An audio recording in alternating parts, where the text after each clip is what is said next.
Indonesia ini rumah kita. Yang kita hirup selama ini adalah udara Indonesia. Tempat sujud kita adalah Indonesia. Kita lahir di Indonesia, nanti mati di kemudian Indonesia. Kalau orang lain merusak Indonesia masih bisa dimaklumi, tapi kalau orang Indonesia, wah, itu aneh bin ajaib itu. Wong rumahnya sendiri kok mau dirusak, itu gimana? Sampai ngechat omahe dhewe kok Pak Harto sing kon mikir. Cat kuning saja, jangan yang lain deh. Setahu saya yang diperingati hari lahirnya itu cuma 3. Jadi kalau selamat Natal sama dengan selamat Muludan gitu. Jadi tidak usah dibakas lah itu. Setiap tahun bakas itu aja bosen aku. Orang mengatakan Mbah Gus Dur itu tidak lulus di Al-Azhar, itu salah. Maka ketika dia menyuruh saya jadi ketua PKB, saya hanya jawab sedikit aja, tidak boleh ibu saya. Langsung ya sudah kalau gitu. Dia pikir swarga itu sak Jakarta tok gitu. Swarga kok sak Jakarta tok, dia dipikir swarga itu arduhas samawati wal ard. Bumi itu hanya sepersekian butir debu kalau di alam semesta ini. Apalagi TPS. La ilaha illallah. Pilkada kok mikire koyo donya salam. Kalau suatu saat engkau memikul keranda ke kuburan, ingatlah suatu saat kau akan dipikul juga, karena kamu tidak bisa berangkang sendiri. Kalau suatu saat engkau diserai sesuatu jabatan, ingatlah suatu saat kamu pasti lengser. Jadu kok kaya apa? Apa kurang jago Pak Gadot ini? Lengser. Saya kira satu-satunya presiden sing sobo kuburan. Presiden itu pejabat paling dhuwur itu. Malah dinyai karo ngomong jane sarkup sarjana kuburan. Ketika ada yang tanya sama Gus Dur, kenapa kok sampean sering ke kuburan? Jawabnya persis seperti Syekh Bahlul. Sampean kenal Syekh Bahlul? Sekarang dibuat mainan Bahlul, padahal itu min ukola ilmajanin. Saya senang di kuburan ini. Orangnya baik-baik, tidak ada yang saling fitnah, tidak ada yang ghibah, ngerasani sana ngerasani sini, dan lebih jauh daripada itu, dia mengingatkan ke akhirat.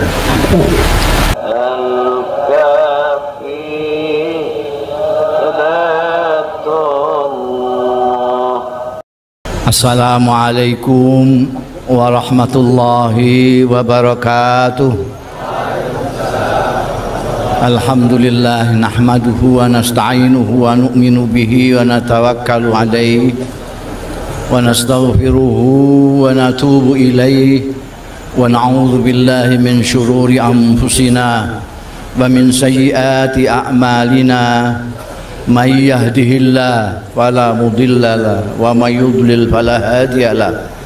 Wa asyhadu an la ilaha illallah wahdahu la syarika lah wa asyhadu anna Muhammadan abduhu wa rasuluh. Allahumma fassalli wa sallim wa barik wa tarham wa tahannan ala abdika wa rasulika sayyidina wa maulana Muhammadin wa ala alihi wa ashabihi wa man tabi'ahu huda. Amma ba'd. Hadaratil afadil, sadatil masyayikh wal asatidzah al aizza, tima izukum, yang terhormat, yang tercinta, yang termulia, Ibu Sinta Nuriyah Abdurrahman dan segenap keluarga al-maghfurlah almarhum Kiai Haji Abdurrahman Wahid, yang terhormat dan yang saya hormati para tokoh masyarakat, para pejabat mulai Ibu Menteri Khafifah dan semua pejabat TNI, sipil maupun Polri yang hadir, para tamu undangan dari berbagai pihak yang semuanya menghormati Gus Dur, saudara-saudaraku sekalian, baik yang kelihatan di sini maupun yang tidak kelihatan dari sini. Ini mau saya usulkan, sebetulnya ini terlalu sempit tempat untuk hallnya Gus Dur, kok cuma sekian ini, hanya cukup 10 juta ini aja. Mestinya diusulkan di Monas supaya ini.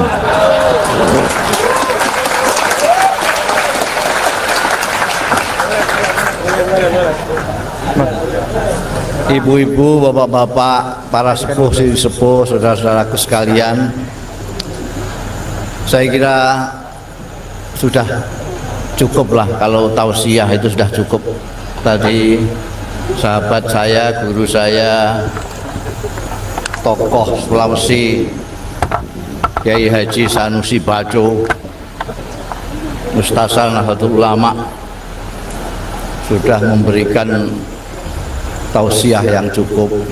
Dan sebetulnya khol itu sendiri sudah merupakan tausiah. Khol itu ini khol pakai tema segala macam karena ketuanya ya ini.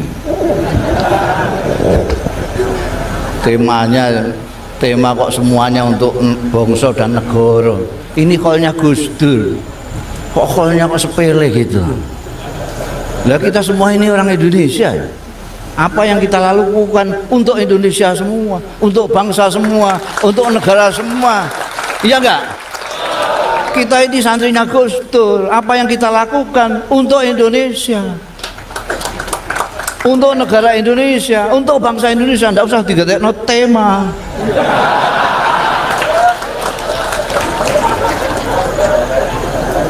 Orang NU itu jangan diajak ngomong kebangsaan. Orang NU itu tahu nasionalisme atau tidak tahu nasionalisme, tentu menyintai Indonesia. Karena yang paling sederhana logikanya orang NU, orang kiai-kiai desa paling kluthuk itu, logikanya sederhana. Indonesia ini rumah kita. Yang kita hirup selama ini adalah udara Indonesia. Tempat sujud kita adalah Indonesia. Kita lahir di Indonesia, nanti mati di kemudian Indonesia. Kalau orang lain merusak Indonesia masih bisa dimaklumi. Tapi kalau orang Indonesia, wah, itu aneh bin ajaib itu. Wong rumahnya sendiri kok mau dirusak, itu gimana? Jadi tidak usah pakai tema kebangsaan lah. Temanya Gus Durku gitu aja.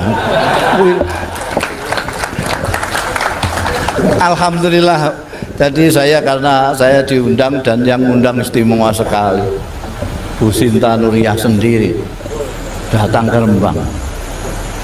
Masya Allah, saya mau nangis kok sudah gede. Ini penghormatan yang luar biasa sekali. Pertama kali khol Gus Dur saya diundang di sini, dan yang saya ucapkan hampir mirip dengan yang diucapkan oleh Pak Sanusi. Pada waktu itu saya mengatakan Gus Dur dicintai orang karena Gus Dur menyintai orang. Tadi kalau Kiai Sanusi baca Gus Dur menyayangi orang maka disayangi oleh orang, hampir samalah. Kenapa kok Gus Dur dikholi? Dan yang ngekholi kalau di sini nggak heran kita, mungkin keluarganya yang mengadakan kok. Tapi khol di mana-mana banyak, nggak keluarganya nggak apa ngadakan khol. Itu aneh. Dan kenapa kok tidak hari lahirnya Gus Dur yang diperingati? Padahal Gus Dur meneruskan akhlak dan perjuangannya Rasulullah Sallallahu Alaihi Wasallam. Rasulullah yang diperingati hari lahirnya. Kok Gus Dur kok tidak hari lahirnya? Apa Lisa tidak tahu hari lahirnya Gus Dur?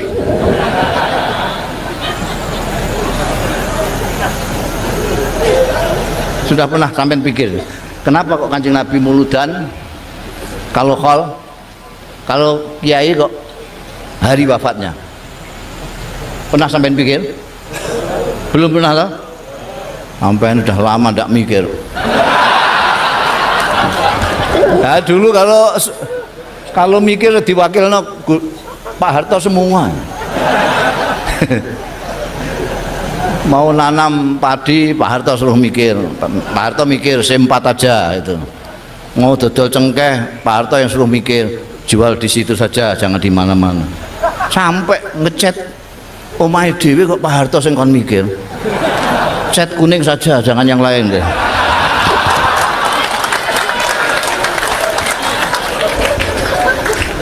Akhirnya kita ini nggak mikir, ya, mikir Kanjeng Nabi diperingati hari lahirnya, Gus Dur dan kiai-kiai kok kholnya hari kewafatannya. Kenapa? Menengah itu. Setahu saya yang diperingati hari lahirnya itu cuma 3. Yang satu Nabi Isa yang namanya Natal itu, yang kedua Kanjeng Rasul Shallallahu Alaihi Wasallam yang namanya Muludan itu. Jadi kalau selamat Natal sama dengan selamat Muludan itu. Jadi tidak usah dibakas lah itu. Oh, setiap tahun bakas itu aja bosen aku. Yang ketiga orang Rembang yang harum namanya itu Raden Ajeng Kartini. Itu 3 tok ini. Dan mereka yang diperingati hari lahirnya kalau tokoh itu karena kelahirannya menandai zaman. Yang kecil-kecilan Raden Ajeng Kartini itu saya kenal karena dia istrinya Bupati Rembang. Itu menandai zaman perempuan-perempuan sekolah. Sebelum Raden Ajeng Kartini mendirikan SKP Sekolah Kepandaian Putri, belum ada perempuan sekolah itu. Yang ketahuan ya, pokoknya yang ketahuan hanya Raden. Maka diperingati hari lahir. Kanjeng Rasul Shallallahu Alaihi Wasallam malah menandai zaman kegelapan menjadi zaman cahaya.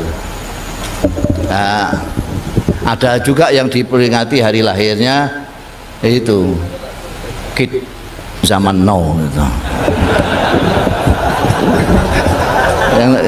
yang zaman old itu nggak paham dia.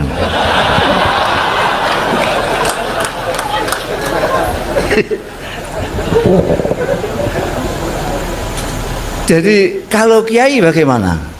Kalau kiai belum tentu. Kiai itu belum tentu. Ada kiai yang sudah hampir jadi wali, tiba-tiba alih profesi jadi maklar, kan ada itu. Kan dia tidak nggak diperingati, matinya nggak diperingati. Nah, kalau masih tetap kiai ya diperingati dia. Itu sebaliknya, ada bajingan yang kemudian jadi ustadz juga banyak. Kan ada itu. Jadi maka ditunggu, kalau orang-orang biasa begini ditunggu sampai tutup buku. Kalau sudah tutup buku ternyata orang ini tetap istiqomah di dalam perjuangannya, maka masyarakat akan menghormatinya dengan memperingati khaulnya. Kenapa Gus Dur kok khaulnya hebat sekali sampai banyak yang hasut? Ngerti hasut nggak sampai? Ada yang hasut itu, yang imamnya nggak begitu hebat itu hasut. Oh, itu orang kok mendewa-dewakan orang Gus Dur seperti itu, bangsa begitu itu. Tadi dikatakan oleh Kiai Sanusi Baco itu memang nikmat itu mahsudah, kullu nikmatin mahsudah. Jadi hati-hati kalau sampai dapat nikmat, hati-hati, mesti ada yang iri, ada yang benci gitu. Gus Dur ini misalnya istimewa. Tadi disebutkan semua, hampir pembicara semua. Itu wakilnya Pak Tito juga menyebutkan teret-teret itu.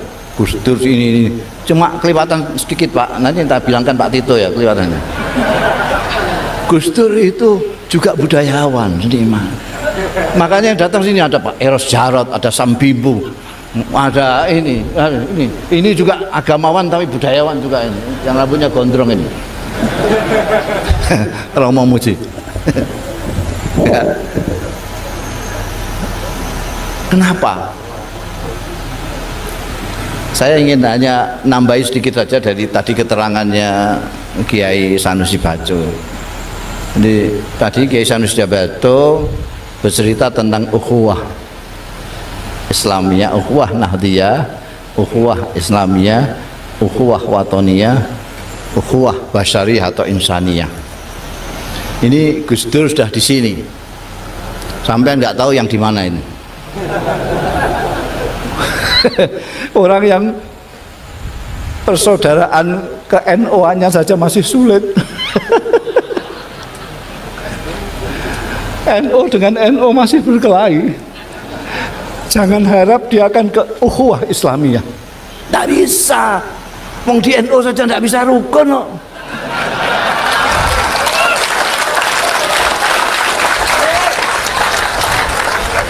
Ini ukhuwah Nahdiyah dulu, belum Islamiyah Pak Sanusi. Nahdiyah dulu. Kalau sudah bisa ukhuwah Nahdiyah, ukhuwah Islamiyah baru bisa. Kalau sudah ukhuwah Islamiyah bisa, baru ukhuwah Watoniyah. Kalau tidak bisa. Kalau Gus Dur sudah, karena beliau itu banyak berjalan, banyak. Saya capek. Nderek Gus Dur capek. Jualan terus. Jalannya tidak jalan secara fisik saja, tapi jalan secara rohania, baca buku tidak karu-karuan yang dibaca itu. Kalau saya cerita tentang bintang film ini dia sudah tahu. Saya cerita tentang pemain bola ini dia sudah tahu. Saya cerita tentang ulama ini dia tahu. Ini kok ngertinan ini kan. Ternyata karena dia jalan terlalu banyak. Sampai bisa nita ini orang yang banyak jalan dan tidak itu kelihatan. Kata anak-anak no itu kurang piknik gitu bang. Istilahnya itu. Gus Dur ini piknik kemana-mana ya. Pesantren mana yang tidak pernah dijajah beliau? Mulai dari tambak beras sendiri, Denanyar, Tebuireng, Sarang, Krapyak, Tegalrejo, Al-Azharin. Makanya ketika di Al-Azhar Gus Dur sudah capek. Orang mengatakan bahwa Gus Dur itu tidak lulus di Al-Azhar. Itu salah. Salah. Tanyakan Kiai Sanusi. Salah. Dia memang tidak kuliah.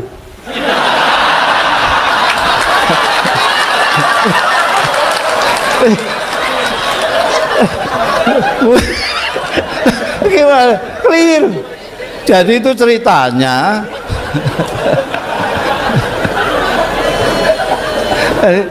Ceritanya Gus Dur itu tanya saya. Gus Dur itu saya nggak tahu kenapa dia menyintai saya. Saya nggak tahu juga. Apa memang saya ini memang orangnya simpati? Apa nggak tahu. Sejak saya datang ini kan saya datang setelah Om Sanusi sama Gus Dur. Saya datang belakangan. Saya melarat belum dapat beasiswa yang nyeplok nondok ya Gus Dur. Dia itu lihat saya terus seneng gitu aja. Jadi dia selama ini nggak kuliah. Begitu saya datang terus tanya sama saya, sampean kuliah di mana? Saya ini yang baru dibuka ini. Namanya Al-Qismul Ali Dirasatil Islamiyah wal Arabiyah. Nah dia tidak tanya, tidak apa. Kenapa kamu milih itu? Enggak. Ya udah aku ikut gitu. Ini kok ikut ini? Begitu masuk, ya, lihat mata pelajarannya. Loh, ini kan pelajaran kita di pesantren-pesantren ini. Loh, memang saya milih yang saya tahu, saya bilang gitu. Saya tidak pernah sekolah selamanya. Saya itu kan tidak pernah sekolah, Gus. Saya tahunya pesantren. Jadi saya cari fakultas mana yang kira-kira tidak ada pelajaran yang sekolahan, yang pesantrenan semua. Bangsane tafsir, tauhid, bangsane gitu itu. Ya, kata Gus Dur, nah ini kan entek-entek umur itu.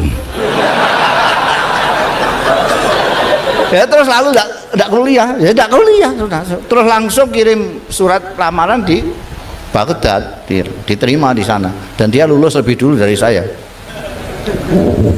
Jadi keliling. Kalau Indonesia bagian kecil. Jadi ketika dia selesai di Irak, dia nyurati saya sudah selesai, alhamdulillah. Sampai nanti kalau sudah selesai cari utangan. Kamu cari utangan, nyusul saya sekarang sudah di Belanda. Saya dapat pekerjaan yang gajinya besar sekali, ngepel kapal keruk. Gus Dur pernah ngepel kapal keruk. Jadi kalau sore oli tok di sini. Kamu enggak bayangkan itu. Oh, Bu Nuri aja enggak bayangkan.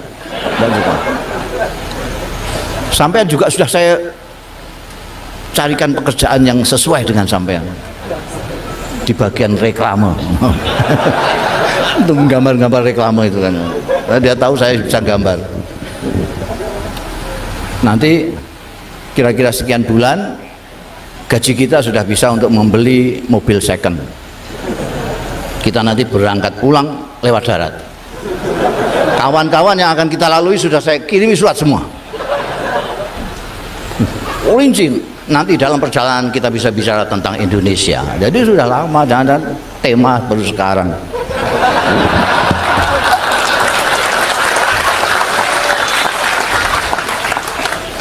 Sayangnya itu tidak terjadi karena dalam waktu yang bersamaan ibu saya datang. Saya harus mengantarkan ibu saya ke Mekah itu.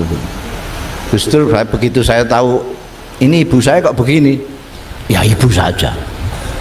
Kalau tadi Pak Kiai Sanusi Baco cerita tentang ibu, bagaimana mulianya ibu, Gus Dur itu orang yang paling ditunduki ibu. Maka ketika dia menyuruh saya jadi ketua PKB, saya hanya jawab sedikit aja, tidak boleh ibu saya. Langsung ya sudah kalau gitu.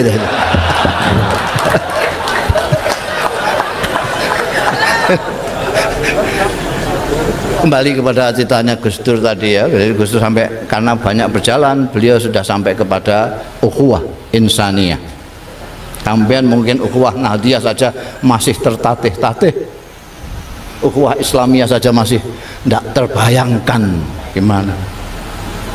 Apalagi sekarang ini, kalau orang Islam kayak di sini gitu enak ya. Wah, guyang-guyu. Wong khol kok guyang-guyu itu enggak.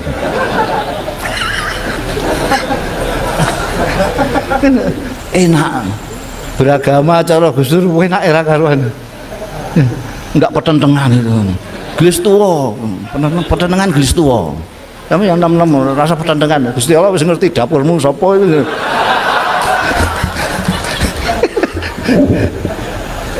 Gus Dur sudah sampai insan, manusia.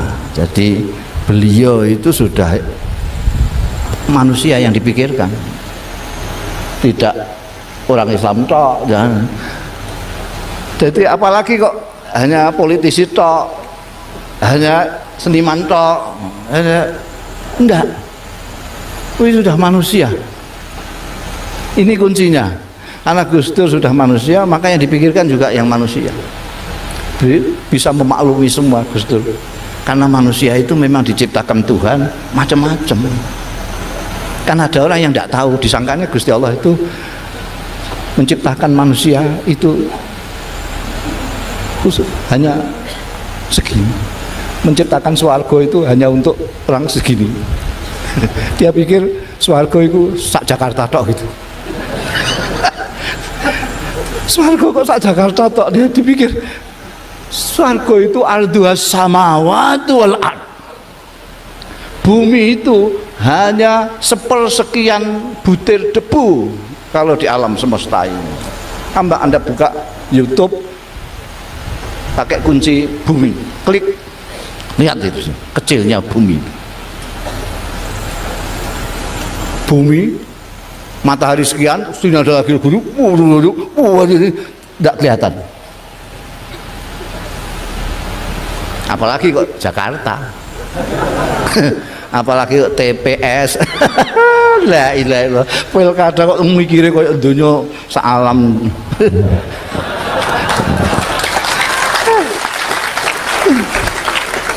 Sampai luas, meskipun Anda belum piknik jauh, tapi niru Gus Dur, wawasannya diluaskanlah, jelaskan. Jangan ini sekarang ini kita mengholi Gus Dur. Mengholi Gus Dur itu sama dengan memikul jenazah ke kuburan.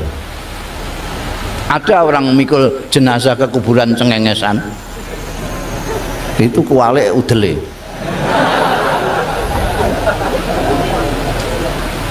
Kalau orang memikul apa namanya pendosa itu bahasa Indonesianya? Keranda. Kalau orang memikul keranda tentu mikir, saya sekarang mikul keranda, saya nanti dipikul apa berangkang sendiri. Wa idza hamalta ilal kuburi janazatan fa'lam bi annaka ba'daha mahmul wa idza wulita umura qaumin sa'atan fa'lam bi annaka ba'daha ma'zulu. Kalau suatu saat engkau memikul keranda ke kuburan, ingatlah suatu saat kau akan dipikul juga, karena kamu tidak bisa berangkang sendiri. Kalau suatu saat engkau diserai sesuatu jabatan, ingatlah suatu saat kamu pasti lengser. Jihadu kok kaya apa? Apa kurang jago Pak Gadot ini? Lengser. Apa kurang jaduk Bung Karno? Lengser. Apa kurang jaduk Pak Harto? Lengser. Kalau orang hidup, ingat nanti dipikul atau tidak, dia akan baik.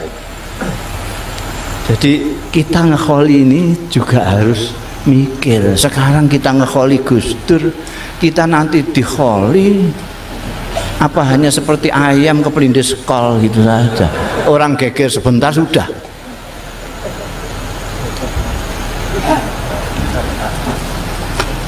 Ingat, mati ini penting. Ada orang sombong, angkuh, petentang-petenteng karena dia lupa kalau akan mati. Di tempat saya ada yang diajak takziah nggak mau. Kang Parno takziah yuk ke tempatnya Parno. Rasudi. Loh kok Rasudi gimana takziah? Oh, nalika urip utangi duit 20.000 wae ora aweh malah ngidoni kok.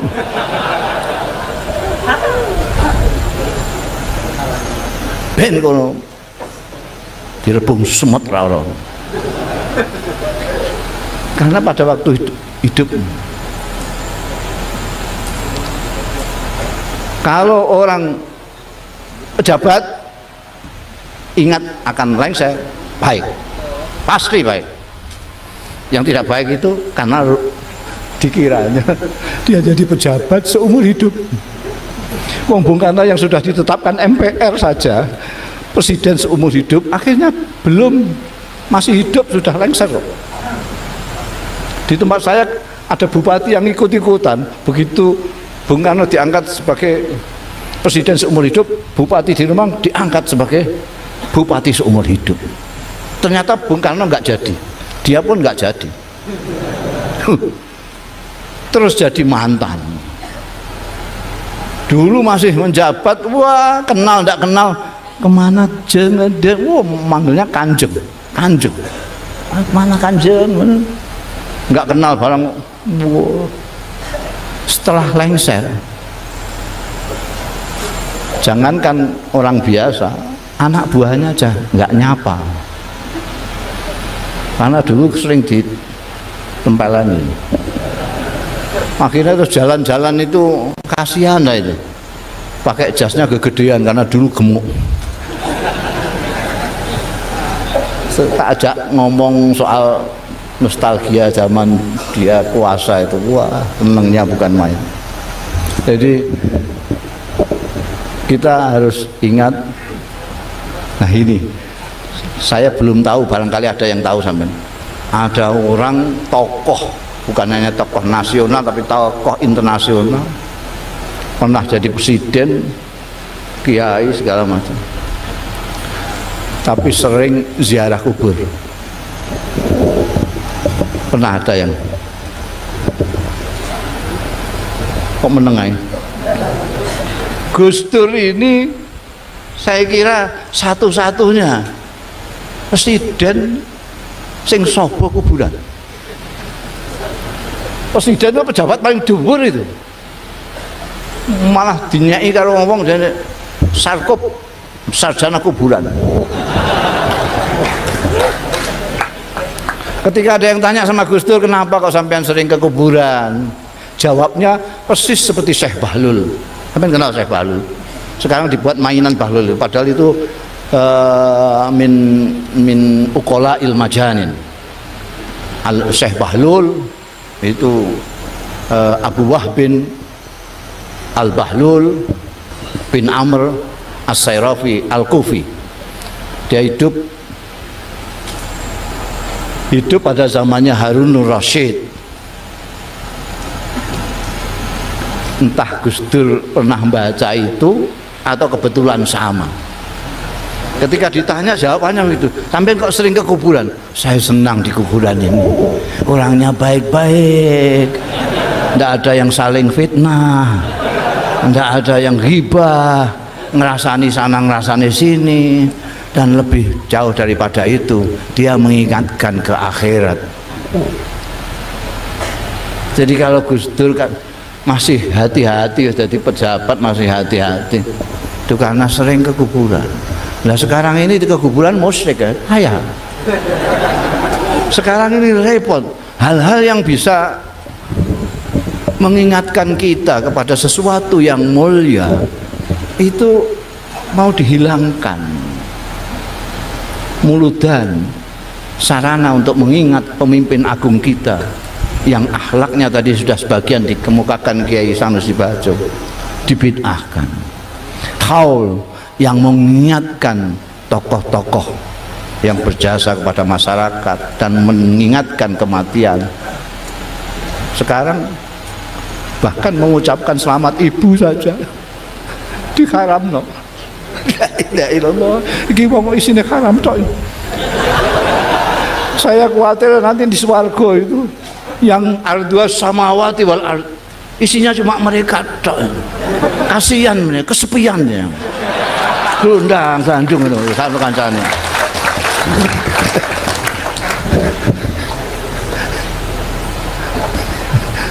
Wong dikandani iki eling mati kok malah keplok-keplok gitu. Jadi jadilah Anda manusia yang kalau bisa sekomplit Gus Dur itu, maka sampean akan bisa menjalin yang namanya ukhuwah insaniyah atau basyariyah. Anda tidak akan melihat manusia ini. Kalau sekarang ini manusia masih melihat sangat sempit sekali. Golkar PDI apa PKB?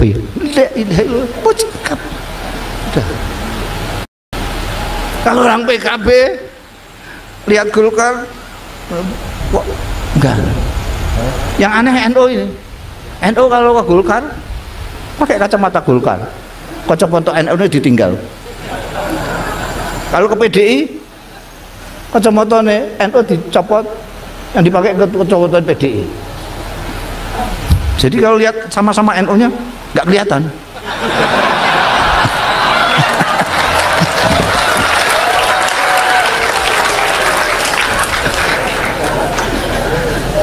Pakai kacamata manusia.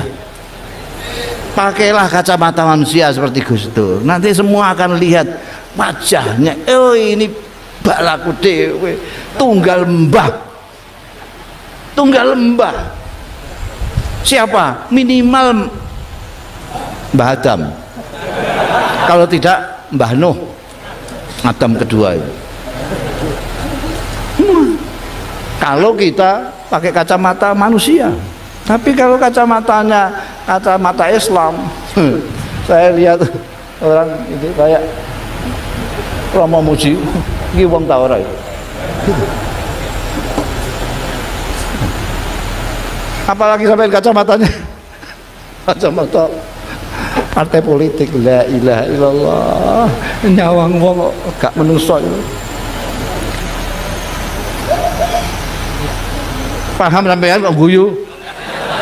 Amin. Jadi berusahalah bagaimana menjadi manusia. Ingat bahwa kullukum min Adam wa Adam min turab. Kalian semua itu dari Adam, Adam dari tanah. Tanah itu karakternya merendah. Lain dengan iblis. Iblis itu dari api, karakternya mau naik ke atas saja. Kenali diri kamu sebagai anak cucu Adam. Terima kasih. Wassalamualaikum warahmatullahi wabarakatuh.